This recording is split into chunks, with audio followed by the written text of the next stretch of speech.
You are listening to KSG Podcast. This is a short, crisp, concise, exam-oriented, edited editorial for civil services aspirants.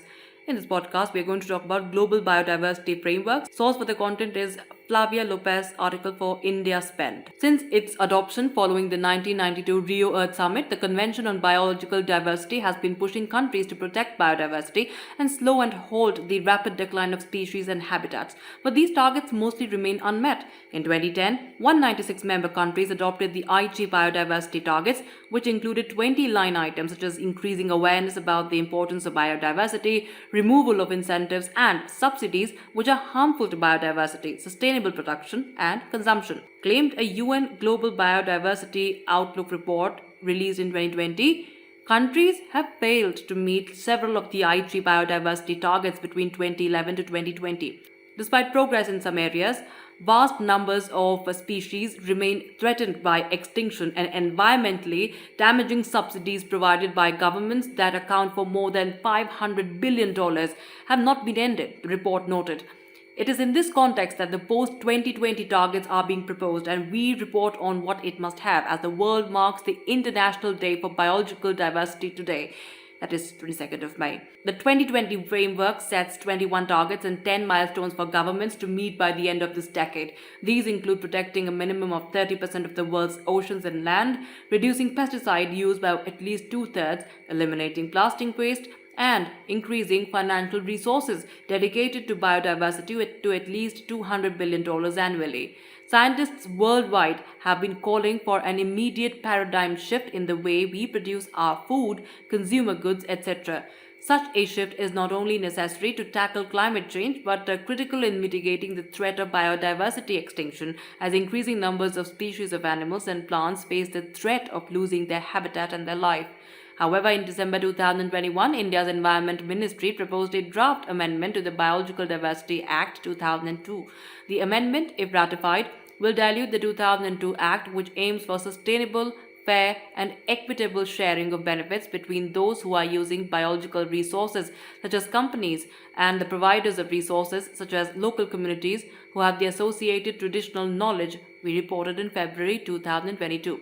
Now, what is the Global Biodiversity Framework? The post-2020 Global Biodiversity Framework builds on Aichi targets and sets out 4 broad goals, including slowly species extinction, and 21 mostly quantitative targets, such as protecting at least 30% of the world's land and seas. Reports have shown that the world is on course for a biodiversity collapse. For instance, a report by the United Nations published on the 27th of April 2022 found that more than 70% of the Earth's land has already been altered by human activity, primarily because of expanding agriculture.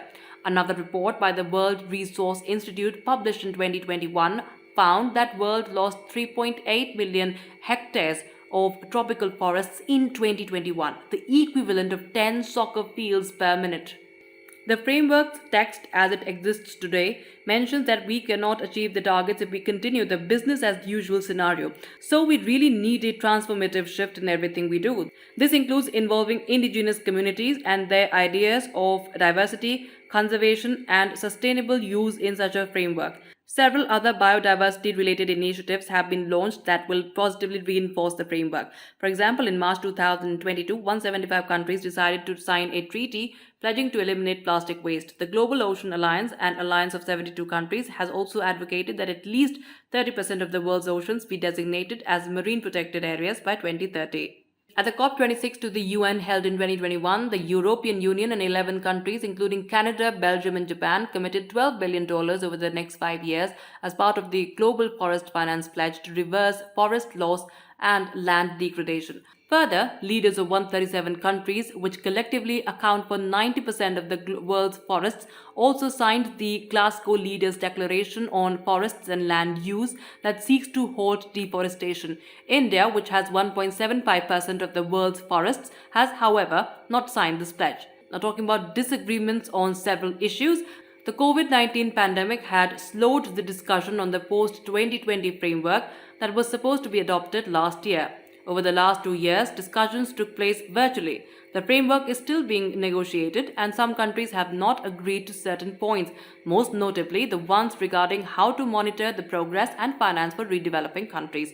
Talking about finance, disagreements over funding of biodiversity conservation has been one of the main holdups to the negotiations, as claimed by reports. Studies have shown that consumption habits of wealthy nations are among the key drivers of biodiversity loss, and poor nations that are home to rich biodiversity have fewer means to conserve it. The draft deal therefore proposed that $10 billion of funding should be allocated by developed nations to low and middle income countries that will help them implement the biodiversity framework. The big elephant in the room when it comes to finance and equitable responsibility is that developed countries like the USA have not yet ratified the CBD. So they are outside the 196 member nations. What this means is that the rich nations have not committed to contributing to the proposed $10 billion worth of funding, putting the proposal in financial jeopardy. Now, talking about digital sequence information, the debate over who will get access to digital sequence information, or DSI, which is genetic data stored on computers, is one of the long-standing points of contention. Developing nations that are rich in biodiversity have argued that more developed nations have exploited their traditional resources for commercial gain without sharing any of the revenue or benefits. Biopiracy occurs when organizations or researchers use indigenous biological resources for commercial purposes, often based on people's traditional knowledge without permission or official sanction. This leads to exploitation of the cultures the bioresources are drawn from. Examples are attempts by foreign firms to obtain patents on products long in use in India, such as neem, basmati rice, turmeric, and Darjeeling tea. Countries are also yet to decide on the monitoring framework that will track progress in meeting the global biodiversity framework targets. Demand to include gender in the biodiversity frame is another point. There is growing evidence about the roles and contributions of women in sustainable resource governance and conservation outcomes. However, there are limited mechanisms in place to systematically map, collect, and analyze their roles and activities regarding biodiversity conservation, use and access, and benefit sharing. Of the Aichi biodiversity targets, Target 14 was the only one to address gender issues overtly, calling for the needs of women, indigenous peoples, local communities, and the poor and vulnerable to be taken into account in the restoration and safeguarding of ecosystems. No other provisions are contained within the strategic plan on how gender should be mainstreamed. The Convention on Biological Diversity's 2015 to 2020 Gender Plan of Action also included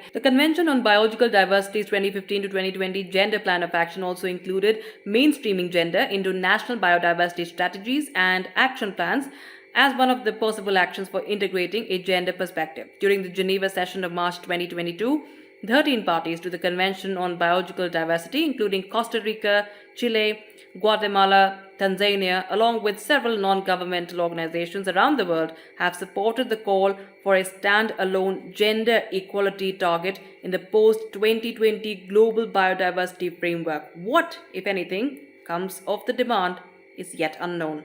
That's it for this podcast. Thank you so much for listening. To join KSG India courses and to crack the IELTS exam, visit ksgindia.com. You can also get a PDF of this podcast on ksgindia.com. Thanks for listening and do subscribe to our channel.